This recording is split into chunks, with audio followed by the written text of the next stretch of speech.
నమస్తే అండి. Welcome to నమస్కారం. తెలుగు. రెబెలియస్ తెలుగుకి వెల్కమ్. ఈరోజు మనం తీసుకున్న టాపిక్ కూడా ఏంటంటే లెగసీ అనేది సినిమాస్లో ఉంది. ఇప్పుడు 1990 వరకు సినిమా అనేది ఒక రకంగా ఉండేది. తర్వాత 1999 తర్వాత సినిమా అనేది వేరియేషన్ వచ్చిందండి. ఆ వేరియేషన్‌లో ఒకటేంటంటే చిన్నప్పుడు మా నాన్న "ఏరా నువ్వు ఇంజినీర్ అవ్వాలి. లేకపోతే మామూలుగా ఇంకేంటంటే నేను డాక్టర్‌ని కాబట్టి నువ్వు డాక్టర్ అవ్వాలి." అలానే ఇప్పుడొచ్చిన కొత్త ప్యాటర్న్ ఏంటంటే నేను హీరోని కాబట్టి నా కొడుకు హీరో కావాలి అనేదానికి. తర్వాత ఇంకొకటి మెయిన్ ఎలిమెంట్ ఏంటంటే సార్, ఇక్కడ మన తెలుగు సినిమాకి పడిన గత్యంతరం నాకు తెలియదు కానీ ఇది వయస్సుకు తగ్గట్టు వీళ్ళు వేషధారణ వేస్తే బాగుంటది అనేది ఒక principle sir. For example Hindi సినిమాల్లో అమితాబ్ బచ్చన్ గారు ఒక వయసు వచ్చిన తర్వాత ఆయన ఆ వయసుకు తగ్గ క్యారెక్టర్స్ చేస్తున్నారు. ఇప్పుడు రజనీకాంత్ గారు కూడా ఏంటంటే ఆ వయసుకు తగ్గ క్యారెక్టర్స్ చేస్తున్నారు.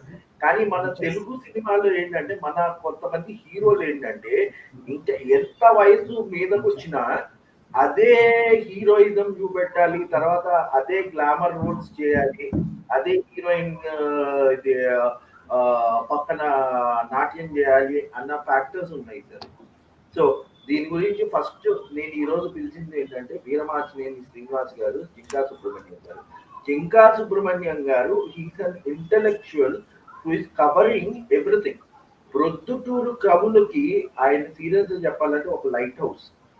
అక్కడ ఆయన ప్రసరించే వెలుతురులో చాలా మంది యువ కవులు వీళ్ళందరూ ఏంటంటే ఈ పాటికి నవయుగ కవిత అనే దాన్ని పట్టుకొని ఆయన ఇప్పటికీ కూడా సాహిత్యం అంటూ అందరినీ కలిసికట్టుగా తీసుకున్నాడు. నేను ఆయన్ని దీంట్లో ఇన్వాల్వ్ చేయడం కూడా ఏంటంటే ఆ తరానికి ఈ తరానికి ఒక వ్యత్యాసం అనేది ఆయన కరెక్ట్ గా పాయింట్అవుట్ చేయొచ్చు. అలానే వీరమాచినేని శ్రీనివాస్ గారు ఒక లాయర్. ఇప్పుడు అదే కాకుండా ఆయన prior to practising law national film development corporation లో చాలా దీర్ఘకాలంగా పనిచేశారు ఆయన. సో బేసిక్ గా these people are able to give us the full analysis. So sir, my first question ఇప్పుడు అంటే నేను అడుగుతూ ఏంటంటే ఇక్కడ ఒక ప్రిన్సిపల్ ఉంది sir, national film development corporation లో మీరు ఉన్నారు. సో ఇప్పుడు ఈ మన లెగసీ సినిమా అనే దానికంటే ముందర ఏంటంటే మనం ఫస్ట్ ఒక హీరో ఇంత దూరంగా పాతిపోయాడు, ఆయనకి ఎంత వయసు వచ్చినా కూడా ఆ వయసుకు తగ్గ రోల్స్ చేయకుండా ఏదో ఇంకా హీరోయిజం చూపెట్టుకుందాం అనుకుంటారు. సో శ్రీనివాస్ గారు దీని గురించి మీ అనాలిసిస్ ఏంటి సార్? సార్ ఇప్పుడు నమస్కారం సార్. ఇప్పుడు ఏజ్ బేస్డ్ క్యారెక్టర్స్ అనేది ఓన్లీ అంటే ఎలా అంటే 70 ఏళ్ళు వచ్చినా 65 ఏళ్ళు వచ్చినా ఇంకా sticking to the old tradition of first హాఫ్లో 3 సాంగ్స్ 3 ఫైట్స్, సెకండ్ హాఫ్లో 3 songs 3 fights, some comedy based దీంతో అల్లడం అనేది చాలా మటుకు ఒక తెలుగు దీంట్లోనే ఉందండి. అంటే నేను I'm very sorry to say this. ఇప్పుడు చిరంజీవి గారు ఉన్నారు, చిరంజీవి గారు ఇంకా is not interested to play old age characters. ఇప్పుడు అదే మీకు సార్ దీంట్లో తమిళ ఫీల్డ్లోకి వెళ్ళారనుకోండి, నాకు తమిళ ఫీల్డ్తో బాగా అనుభవం ఉంది, నేను తమిళ ఫీల్డ్ బాగా ఫాలో అవుతాను సార్. దాంట్లో రజనీకాంత్ గారు తన ఏజ్కి తగ్గట్టుగానే చాలా క్యారెక్టర్స్ ఎప్పటి నుంచో వేస్తున్నారండి. అంటే అన్నామలై అనే పిక్చర్తో ఆయన ఓల్డ్ క్యారెక్టర్కి స్లోగా షిఫ్ట్ అయ్యాడండి. ఆయన షిఫ్ట్ అయ్యాడు, ఆయనకున్న ఫ్యాన్స్ని కూడా తను ట్యూన్ చేసుకోగలిగాడండి. ఇప్పుడు ఎలా చేశాడంటే ఓవర్ పీరియడ్ ఆఫ్ ఒక 10 yearsలో ఆయన అలా ఓల్డ్ క్యారెక్టర్స్ చేయడానికి తను సిద్ధం చేసుకున్నాడండి. ఫస్ట్ హాఫ్లో యంగ్ క్యారెక్టరు, సెకండ్ హాఫ్ వచ్చేటప్పటికి ఓల్డ్ క్యారెక్టరు, అలాగే shift అయ్యాడండి.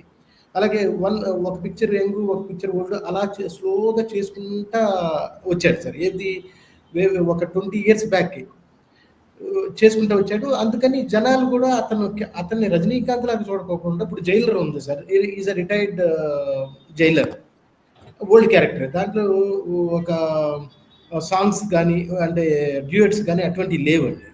When it comes to Telugu field అంటే చిరంజీవి గారు ఆయన ఒక ఇమేజ్ ఎంత ఇమేజ్ క్రియేట్ చేశాడంటేనండి, ఒక వాళ్ళ ఫ్యాన్స్ కోసం తను అటువంటి ఏంటి యంగ్ క్యారెక్టర్స్ వేయాల్సి వస్తుంది. ఏంటి అక్కడ ఫైట్స్ కానీ ఇంకోటి కానీ ఆయనలో ఉన్న రియల్ టాలెంట్ అనేది బయటికి రావట్లేదండి ప్రస్తుతం. ప్రస్తుతం కాదు, ఎప్పటికీ రాలేదు. ఈ suppose to be one of the finest artist we have in India. కాకపోతే ఏంటంటే ఇప్పుడు ఆయన రుద్రవీణ, స్వయం కృషి ఇటువంటి క్యారెక్టర్స్ ఇటువంటి సినిమాలు చూశారంటే అద్భుతమైన రోల్స్ వేశారు, కానీ ఆయనలో ఉన్న ఒక నటనని బయటికి తీసుకురాలేకపోయారండి మిగతా ఆర్టిస్టులు. ఎంతసేపు ఆ ఫైట్స్, సాంగ్స్, దీనివల్ల వచ్చేది ఎప్పటికంటే తను ఫ్యాన్స్ని సాటిస్ఫై చేయడంలోనే ఆయన ఉన్నారు, కానీ యాక్చువల్గా తనలో ఉన్న రియల్ టాలెంట్ని తీసుకురావాలి, తన ఏజ్డ్ వయసుకు తగ్గట్టుగా వేయాలి అనేది లేదండి. లాస్ట్ 20 yearsలో మీరు చూస్తే చిరంజీవి గారు ఎన్ని ఓల్డ్ క్యారెక్టర్స్, అంటే ఓల్డ్ అంటే I don't mean to say ఓల్డే ఇయ్యాలని కాదు, తన వయసుకు తగ్గ క్యారెక్టర్ ఇస్తారనేది చూస్తే మిగతా ఇప్పుడు అమితాబ్ బచ్చన్ ఆయన కాంటెంపరరీ, ఆయన మొత్తం ఓల్డ్ ఏజ్ క్యారెక్టర్స్ వేస్తున్నాడు. ఎయ్యాలని కాదండి, ఆయన తగ్గట్టుగా వేస్తే ఇంకా బెటర్గా ఆయన పర్ఫార్మెన్స్ ఇవ్వగలదేమో అనేది నా అభిప్రాయం. బట్ ఆయన ఒక వలలో కానీ ఒక చట్టంలో కానీ ఇరుక్కుపోయారండి. ఇది బయట ప్రపంచానికి నేను ఇంకా still I'm young, at least age వైజ్గా అది అన్నట్టుగా ఇరుక్కుపోయి ఆయన బెస్ట్ పర్ఫార్మెన్స్ ఇవ్వలేకపోతున్నారు. నేను ఒక ఎగ్జాంపుల్ చెప్పి ముగిస్తాను సార్. తమిళ్లో తమిళ్ నుంచి ఆయన చేసి 3 ఫిల్మ్స్ ఉన్నాయండి. వాల్టార్ వెట్రివేల్ అని చెప్పి ఒక పిక్చర్ సార్. తెలుగులో వచ్చి ఎస్పి భయంకర సమ్ ఏదో అండి, శ్రీదేవి చిరంజీవి పిక్చర్ అది. దాంట్లో వెరీ సీరియస్ క్యారెక్టర్ అండి అది, చాలా చాలా సీరియస్ క్యారెక్టర్. ఇది అసలు డ్యూయట్స్ ఉండవు, తమిళ్లో డ్యూయట్స్ ఉండవు, సత్యరాజ్ గారు యాక్ట్ చేశారు తమిళ్లో. ఈయన యాక్చువల్గా రొటీన్ సబ్జెక్ట్ లాగానే first half 3 songs, second half 3 songs అలా చేసుకుంటూ వచ్చారండి. అంటే to elevate heroism in his character, అంతేగాని దానికి ఎంతవరకు మనం చేయాలి, తమిళ్ ఎంతవరకు చేశారు అనేది లేకోకుండా డ్యూయట్స్, సాంగ్స్, ఫైట్స్ ఇవే పెట్టుకుంటూ వచ్చారండి. ఒక చిన్న ఎగ్జాంపుల్ చెప్తాను సార్. హీరోయిజాన్ని ఆయన ఎంత ఆ చట్టంలో ఇరికిపోయారు ఇందాక అన్నట్టుగా. తమిళ్లో హీరో కొడుకు ఇన్ఫెంట్ బేబీ, అతనికి విలన్స్ విషం పెట్టి చంపేస్తారండి. అంటే చంపేయడం అంటే విషం పెడతారు, అది లేట్గా తెలిస్తే అతని ఇంటికి వెళ్ళేటప్పటికి అక్కడ రోడ్ చచ్చిపోతాడు. తెలుగులో వచ్చేటప్పటికి దాన్ని ఎలా మార్చారంటే సార్, ఇతనికి తెలిసేటప్పటికి అతను ఇన్ఫెంట్ బేబీ బాగా ఇదవుతున్నాడు, ఈయన ఒక చేతితో డ్రైవ్ చేసుకుంటా హాస్పిటల్కి తీసుకెళ్ళి సేవ్ చేస్తారండి. ఆ పర్పస్ సర్వ్ అవ్వలేదు కదండి. అక్కడ ఏంటి, హీరోయిజం ని మామూలుగా ఏంటంటే ఎలివేట్ చేయడం. దాంతో అక్కడ ఏమైందంటే సార్, అక్కడ డాక్టర్తో ఒక డైలాగ్ చెప్పిస్తారండి, అబ్బా మీరు లాస్ట్ మినిట్ లో తీసుకొచ్చారు సార్, మీ వల్లే బతికాడు అనేది. అలా హీరోయిజాన్ని ఇంకా పెంచుకుంటూ వెళ్తున్నారు, కానీ అక్కడ పర్పస్ సర్వ్ అవ్వకుండా చేస్తున్నారు. అలాగే రమణ అనే పిక్చర్, దాని గురించి నేను దింకా సుబ్రహ్మణ్యం గారిది ఒక చిన్న వ్యూ సార్ ఇక్కడ. సార్ దింకా సుబ్రహ్మణ్యం గారు, మీరు మూల పాత సినిమాలు అంటే మూల మనం సినిమా మొదలైనప్పటి నుంచి మీరు చూస్తున్నారు సార్, అప్పుడు కూడా హీరోయిజాలు ఉండేవి. అప్పుడు కూడా ఏంటంటే మామూలుగా ఫర్ ఎగ్జాంపుల్ రాముడు భీముడు లేకపోతే పాతాళ భైరవి వీటిలన్నిటి సినిమాల్లో కూడా హీరోయిజం ఉండేది. ఆ హీరోయిజానికి ఇప్పుడు పోర్ట్రే అవుతున్న హీరోయిజానికి ఏదన్నా వ్యత్యాసం ఉందా? అప్పుడు హీరోయిజం అంటే కనుక కథను బట్టి కథానుగుణంగా హీరోయిజం ఉండేది. అప్పుడు ఎన్టీ రామారావు, నాగేశ్వరరావు, కాంతారావు వాళ్ళిద్దరూ జానపదాలు, పౌరాణికలు లేకపోతే సాంఘిక పాత్రలు 3 విభిన్నమైన పాత్రలు వేసేవారు. 60 ఏళ్ళు వచ్చినా కానీ ఇంకా వాళ్ళు హీరోలుగానే వెలుగొందారు. అంటే రామారావు వచ్చేసి అడవి రాముడు వచ్చేసరికి ఆయన స్టెప్స్ వేసి ఆర్ఎస్ గోగోయ్ అనే ఫారెస్ట్ అనేసి ఆ పాటతో అంత లావు వయసుతో చిన్నపిల్ల మనవరాలు వయసు అంత ఆమెతో వాడు డాన్స్ వేయడం అనేది అది ఒక రాఘవేంద్రరావు చేసినటువంటి దర్శకత్వము, అది ఫలించేసి. అంటే చెప్పేసి ఏంటంటే ఆ టైంలో హీరో ఎలా కనిపిస్తున్నాడు అనేది కాదు, అక్కడ ఏమంటారు? సార్ అంతేనండి. ఇప్పుడు ఏజ్‌కి టైంకి టేస్టులు మారుతుంటాయి. టేస్టులు మారతాయి. అప్పట్లో ఇంత లావుగా ఉన్న రామారావు గారిని చూసారండి. ఇప్పుడు చూసారు. చాలా హ్యాండ్సమ్‌గా ఉండాలి. అసలుకి గడ్డం మెరవకూడదు, డ్రెస్ నలగకూడదు, జుట్టు ఇదవ్వకూడదు. అలా ఉంటేనే హీరో కింద వస్తుంది గానీ, ఆ రియల్ టాలెంట్ అనేది అప్పటికి ఇప్పటికి బయటికి రావట్లేదు సార్. ఇప్పుడు రామారావు గారు ఎంత గొప్ప నటుడు అనేది మనం డిస్కస్ చేయక్కర్లేదు. అది ఇదవుతుంది. కాకపోతే ఇక్కడ ఏమవుతుందంటే సార్, హీరోయిజానికి మనం ఎక్కువ ఇంపార్టెన్స్ ఇచ్చేటప్పటికండి, అదేమవుతుందంటే అసలు రియల్ టాలెంట్ అనేది బయటికి రావట్లేదు సార్. అది తొక్కేయబడతా ఉంది. ఇది ఫ్యాన్స్ కోసం అని హీరోలు అనడం, హీరోల కోసం ఫ్యాన్స్ అనడం, దీంట్లో మనం నలిగిపోతున్నారు సార్. అసలు క్యారెక్టర్స్ నలిగిపోతున్నాయి. To be very honest. అది సార్. సార్ మీరు ఇక్కడ జింకా సుబ్రహ్మణ్యం గారు మీకు ఈ క్వశ్చన్ సార్ ఇది. ఎందుకంటే మీరు ఉన్నారు ఒక టైంలో రామారావు గారి ఇన్స్టెన్సే తీసుకున్నాం. ఆయన ఒక శ్రీకృష్ణుడి క్యారెక్టర్ వేయంగానే ఆయన నిజంగా దేవుడు వచ్చినట్టు ఫీల్ అయ్యి ఇప్పుడు పోస్టర్ ఆయన సినిమా పోస్టర్లు కూడా మనం పెట్టుకొని ఇంకా పూజలు చేస్తున్న వాళ్ళు ఉన్నారు ఇక్కడ. కానీ ఆ హీరోయిజానికి అంటే మామూలుగా ఏంటంటే అక్కడ సామాజిక పరంగా వచ్చిన సినిమాలు ఏవైతే ఉన్నాయో చాలా తక్కువ అండి. ఈ తులాభారం కానీ తర్వాత ఇవన్నీ కానీ ఈ పౌరాణికాలు కానీ ఎక్కువ చేశారు ఎన్టీఆర్ గారు ఇక్కడ ఆ టైంలో. ఇప్పుడు వేరే అడవి రాముడు తర్వాత ఈ దొంగ రాముడు ఈ సినిమాలన్నీ ఏవైతే ఉన్నాయో ఇప్పుడు ఏంటంటే జస్ట్ ఎంటర్టైన్మెంట్ పర్పసెస్. సార్ ఇప్పుడు మామూలుగా మీరు ఇద్దరు ప్రకారం ఆ ట్రెండ్ ఎక్కడి నుంచి మారటం మొదలైంది సార్? అంటే పర్ఫార్మెన్స్ కంటే వాళ్ళు ఏంటంటే హీరోయిజానికి ఒక హీరోని హైలైట్ చేయాలి అనేది ఆ ట్రెండ్ ఎక్కడ మొదలైంది మీరు చెప్పగలుగుతారా? సార్ అది రామారావు నాగేశ్వరరావు దసరా బుల్లుడు స్టెప్స్ వేయడంతోనే అంత వయసులో వచ్చినా కానీ స్టెప్స్ వేయడంతోనే ఆయన పిక్చర్ సక్సెస్ అయిందనే చెప్తారు. ఆ విధంగా ఆ స్టెప్స్ వేయడం అనేది పాటలు ఇంతకుముందు కేవలం హీరోయిన్లు ఇద్దరు మాత్రమే ఉండేది. తర్వాత వచ్చేసరికి 40 మంది హీరోలు, దాని వెనకాల బిందెలు పెట్టడము, దాని వెనకాల ఏవేవో పెట్టడము, ఒక 40 మంది హీరోయిన్లు పాట పాడుకుంటూ ఉంటే వాళ్ళు ఇద్దరే ఉంటారు కానీ 40 మంది వెనకాల ఉండి వాళ్ళకు ఆడతారా, అది వినోదం అయిపోయింది. అటువంటి అది దాన్ని బాగా ఎంకరేజ్ చేసింది రాఘవేంద్రరావు గారు అండి. రాఘవేంద్రరావు గారు వచ్చి డాన్స్ యూనియన్‌కి పితామహుల కింద లెక్క. కొన్ని వేల మంది బతికారండి. ఇప్పుడు కథానుగుణంగా హీరోయిజం ఉందా, హీరోయిజానికి అనుగుణంగా కథ మారుతున్నారా? తర్వాత కాలంలో హీరోయిన్ బట్టే కథ మార్చే పరిస్థితి వచ్చింది సార్.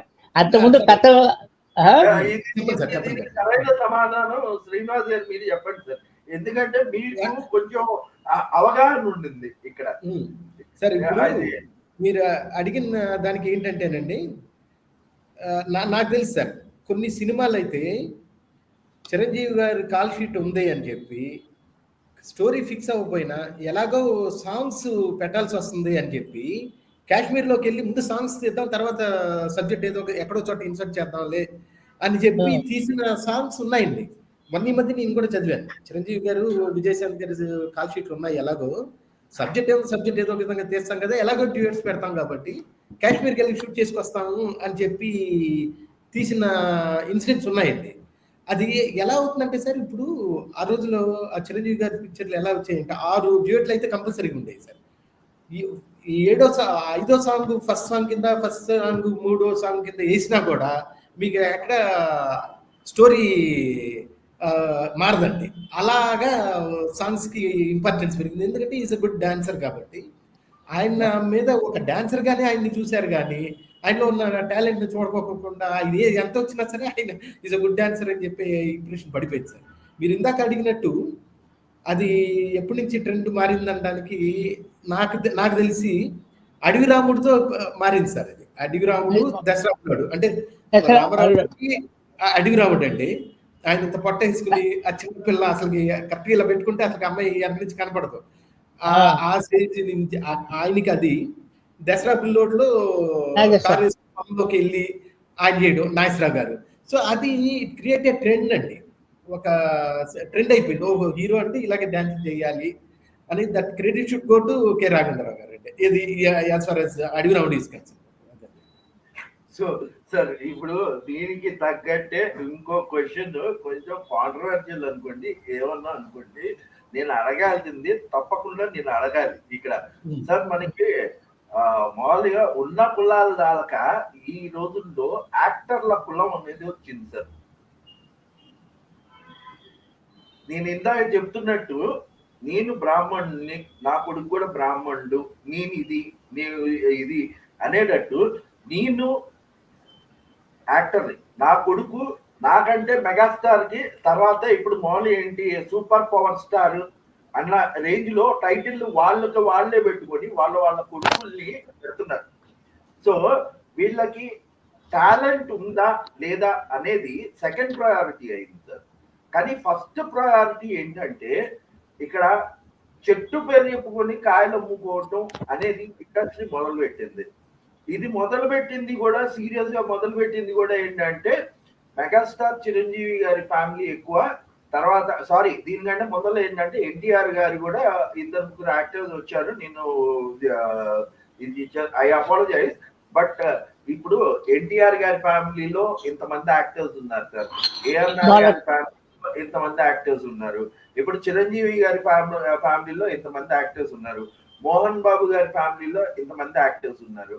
సో దీని వల్ల అసలు అక్కడ రెండో కోవగా మిగిలిపోతున్న నిజమైన టాలెంట్ ఉండడు. ఫర్ ఎగ్జాంపుల్ శర్వానంద్ ఉన్నాడు, ఫర్ ఎగ్జాంపుల్ నాని ఉన్నారు, తర్వాత మిగతా వాళ్ళందరూ ఉన్నారు సార్. వీళ్ళ మీద ఏం ఎఫెక్ట్ పడుతుంది సార్? సార్ ఇప్పుడు ఈ సన్ స్ట్రోక్ సన్ స్ట్రోక్ అనేది ఎప్పటి నుంచో ఉందండి. అది ఇప్పుడు కాదు.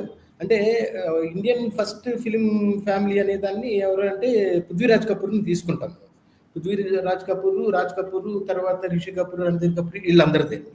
ఈ తెలుగులోకి వచ్చేటప్పటికి రామారావు గారి ఫ్యామిలీ నాకు తెలిసి, అంటే యాక్చువల్గా చెప్పాలంటే హిస్టరీ ప్రకారం చూస్తానంటే గుమ్మడి గారి కొడుకు హీరోగా యాక్ట్ చేశాడని అప్పట్లో అనుకునేవారండి. నాకైతే కరెక్ట్గా డీటెయిల్స్ తెలియదు. తర్వాత రామారావు గారు, అది దట్టు ఓన్లీ 1 ఫిలిం అండి ఆయన యాక్ట్ చేసింది.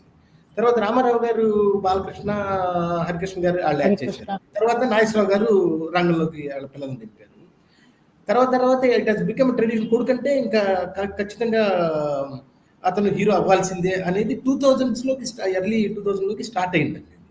స్టార్ట్ అయ్యేటప్పటికి మీరు ఒకటి సీరియస్గా మనం గమనించాల్సింది ఏంటంటే మనిషికి కావాల్సింది 3 అండి టు బికమ్, అది ఏ ఫీల్డ్లో సక్సెస్ అవ్వాలన్నా కూడా.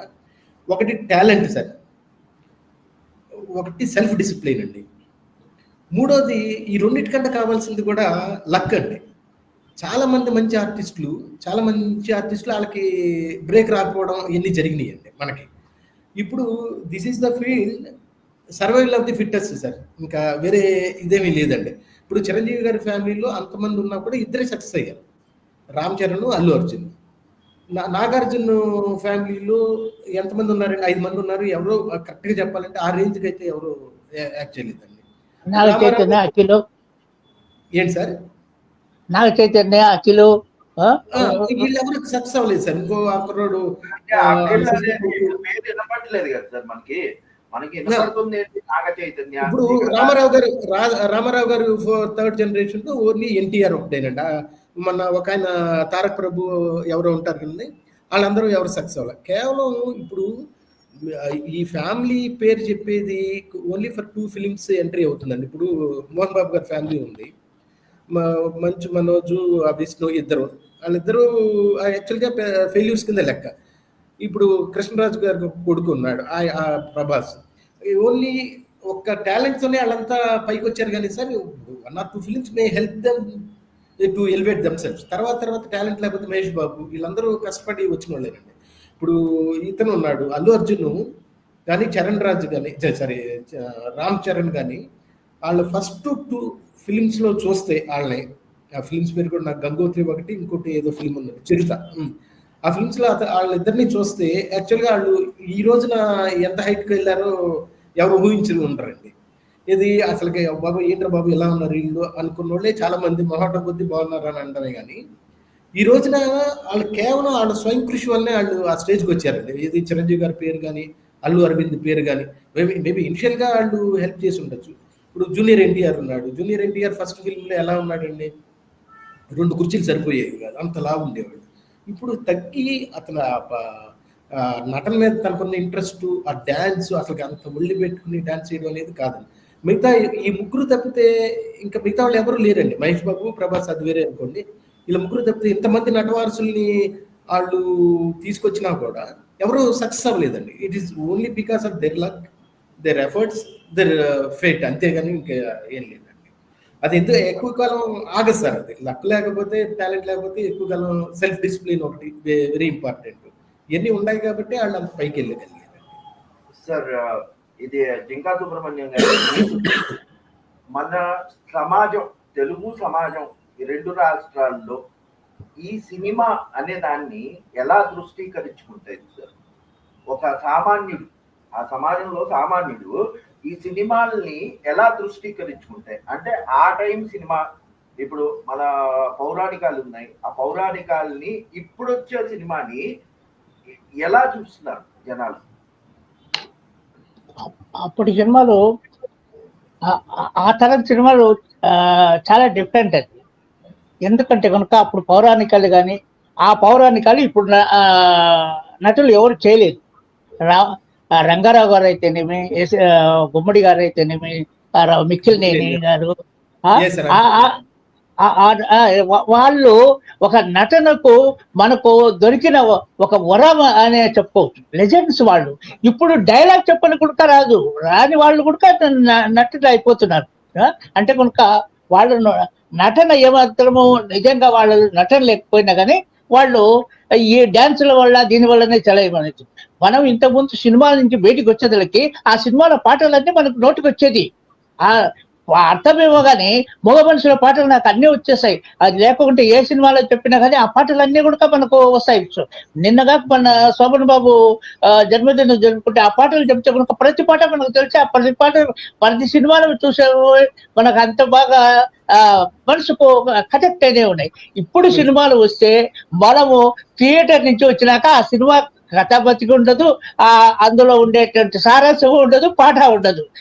ఎందుకు వచ్చి చూసే నిజంగా సాహిత్యవేత్త అనిపించుకున్నాను నేను. ఎందుకంటే సినీ సారాంశాన్ని సాహిత్యపరంగా మీరు కంపేర్ చేస్తారు. ఆ పాటలు కానీ, ఆ డైలాగ్స్ కానీ, ఇట్లన్నిటి మీద తీసుకొని వచ్చారు.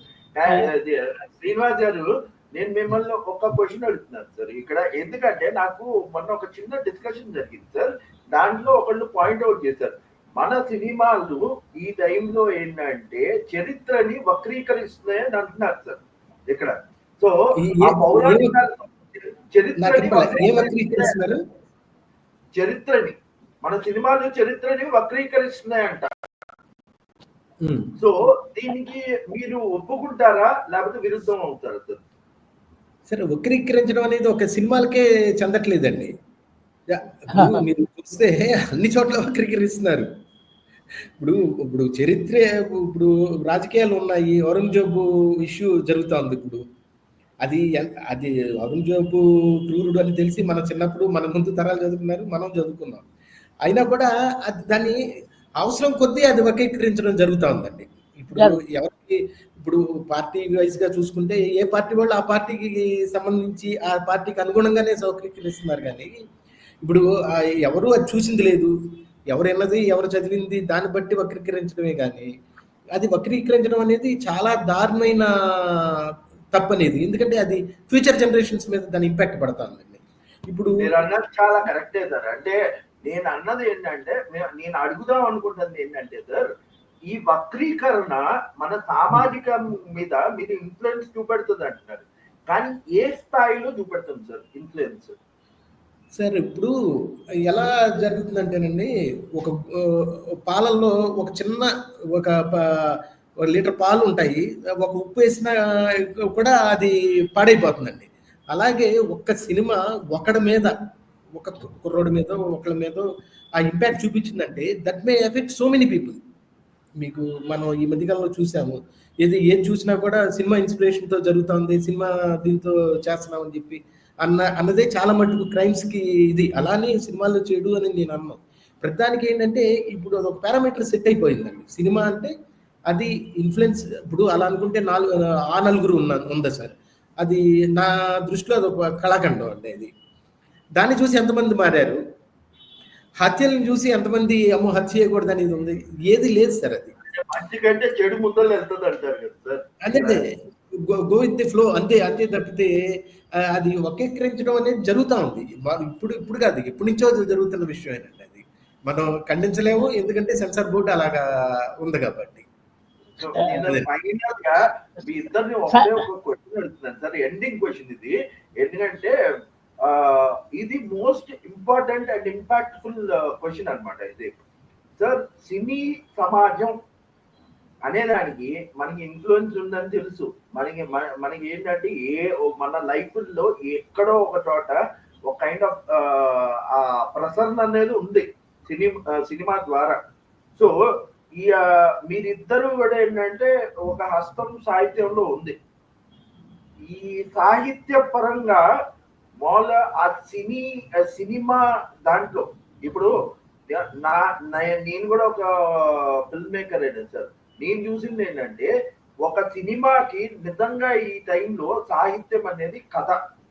ఆ కథ అనేది ఇప్పుడు ఆ కథని బట్టి మనం ఒక యాక్టర్ ని సెలెక్ట్ చేసుకుంటే ఒక రకంగా ఉంటుంది, కానీ ఇప్పుడు ఎవరు చేయట్లేదు. సో బేసిక్ గా ఆ సినిమా కథని బట్టి ఇంత ముందు ఉండేది, కథని బట్టి తీసుకునేది ఉండేది. సో ఇప్పుడు ఈ ధోరణి మారే ఛాన్స్ ఫ్యూచర్ లో ఏదన్నా ఉంది అనుకుంటున్నారా సార్?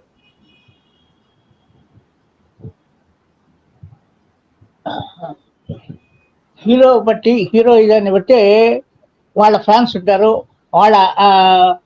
అతన్ని తీస్తే కనుక అది ఫాలో అవుతారు. అది సినిమా తీగ తలకే పిక్చర్ రిలీజ్ కాకపోతే తలకే డిస్ట్రిబ్యూటర్స్ వస్తారు. వాళ్ళ పలానా యాక్టర్ ఉంటే మేము కొంటాము, పలాని హీరో ఉంటే ఉంటారు, దాంట్లో ఎన్ని పాటలు ఉన్నాయి, ఎన్ని ఉన్నాయి అని డిస్ట్రిబ్యూటర్స్ లెక్క వేసుకొని సినిమా థియేటర్స్ బుక్ అయిపోతున్నాయి. అట్లాంటప్పుడు సామాన్యమైన హీరో పెట్టి తీస్తే కనుక అది కాని పని. వీళ్ళు బడ్జెట్ ను ముందుగానే ఇంత పెద్ద బడ్జెట్ వేసుకొని, అవసరం లేకపోయినా కానీ సెట్టింగులు వేసుకొని, అవసరం లేకపోయినా కానీ ఫారిన్ టూర్లు వేసుకొని, ఆడ బస్ స్టాండ్లో ఒక ఇద్దరు హీరోయిన్లు ఎదురేసేసేసి వచ్చి అవన్నీ సినిమాలు చూపించేసి అవి మనకు వినోదం అయిపోతూ ఉంటే కనుక అవి అనవసరం, మనకు నవ్వు వస్తుంది. సామాన్యులకు మాత్రము ఆ అవసరం లేని చోట వాడు ఫైటింగ్ పెట్టాలి. ఆ ఫైటింగ్ పెట్టాలి, 4 కుండలు ఉంటాయి, ఆ 4 కుండలు చక్కెమని కొట్టేస్తాడు. కొట్టేసేసి వాడు 4 తన్నులు తింటాడు. తన్నులు తినేసి తన్నులు తింటప్పో ప్రేక్షకుడు ఉడికిపోతాడు. ఆ ఉడికిపోయేటప్పుడు ఇంకా హీరో తన్నులు తిని కొని కత్తి లోపలికి పొడుచుకొని రక్తం వస్తుంది, కానీ కత్తి తీసేసి వాడు చెమట తెచ్చేసి అట్టానే అనేసి వాడు వీరత్వం చూపించేసి మామూలు ఒక 10 మందిని కొడతాడు. ఒక హీరో వాడు సామాన్లు పక్క మంది వాడు 10 మందిని కొట్టేవాడా? వాడు పెద్ద ఫైల్ వాళ్ళు రౌడీలు మనకు సినిమా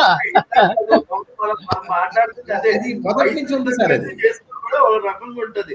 కానీ ఇప్పుడు మనవాళ్ళని ఎత్తుకునే ఏదిలో అంతంత ఫైట్ చేస్తూ ఉంటే కనుక అది వేరే.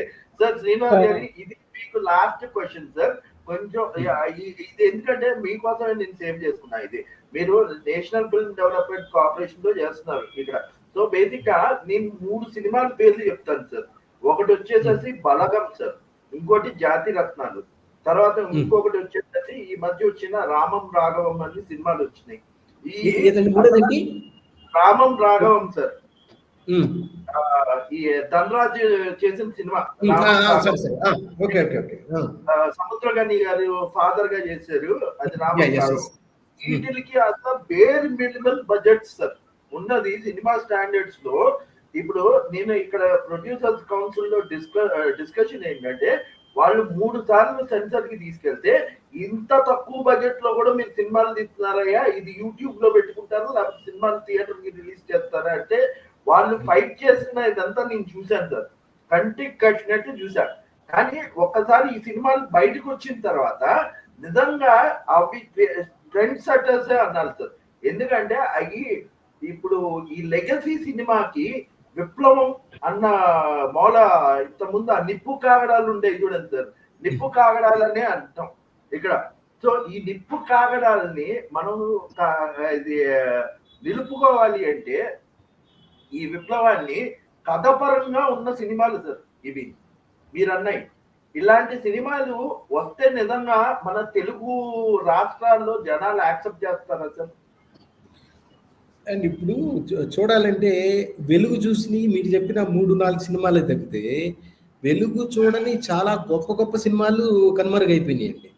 ఇది బికాస్ ఆఫ్ దిస్ హీరోయిజం కానీ ఈ హీరో డామినేటెడ్ ఇదైతే తప్పితే థియేటర్స్ అన్ని 4-5 చేతిలో ఉండడం వల్ల మిథునం అనే పిక్చర్ వచ్చింది బర్నే గారిది. అది ఎంత అద్భుతమైన సినిమా అండి. అది నేను విజయవాడలో సార్ ఆ థియేటర్ ఎక్కడుందని ఎత్తుకుంటే వెళ్ళాల్సి వచ్చిందండి. ఇది విజయవాడలో ఒక షో ఒక థియేటర్లో వేశారు. ఆ థియేటర్ ఎక్కడ అంటే నాకు తెలియదండి. నేను ఎత్తుకుంటే వెళ్ళాల్సి వచ్చింది. అంత గొప్ప క్లాసిక్ అది. అదే అంటే నేను very sorry to say this, అదే తమిళ్లో వచ్చింటేనండి గ్యారంటీగా మెడ్రాస్ లాంటి సిటీలో ఒక 10 థియేటర్లో కానీ కనీసం ఒక 5 థియేటర్లో వేసేవారండి. ఇది అంత అద్భుతమైన సినిమా. బాలసుబ్రహ్మణ్యం గారు, లక్ష్మి గారు అసలుకి ఎంత అద్భుతమైన సినిమా అండి అది. థియేటర్ లేక ఒక విజయవాడలో కూడా నాకు తెలిసి 1 వీక్ కూడా ఆడిందో లేకపోతే 2 వీక్స్ ఆడి ఉంటుంది అంతేనండి. అటువంటి సినిమాలకి మనం ఏంటి అంటే ఏది ముందు గుడ్డు ముందా ఇది ముందా అన్నట్టుగా అయిపోయిందండి. ఇప్పుడు మనం మంచి సినిమాలు చూస్తే తీస్తే మంచి సినిమాలా చూసేయన్ని మంచి సినిమాలా అన్నట్టుగా అయిపోయింది అది.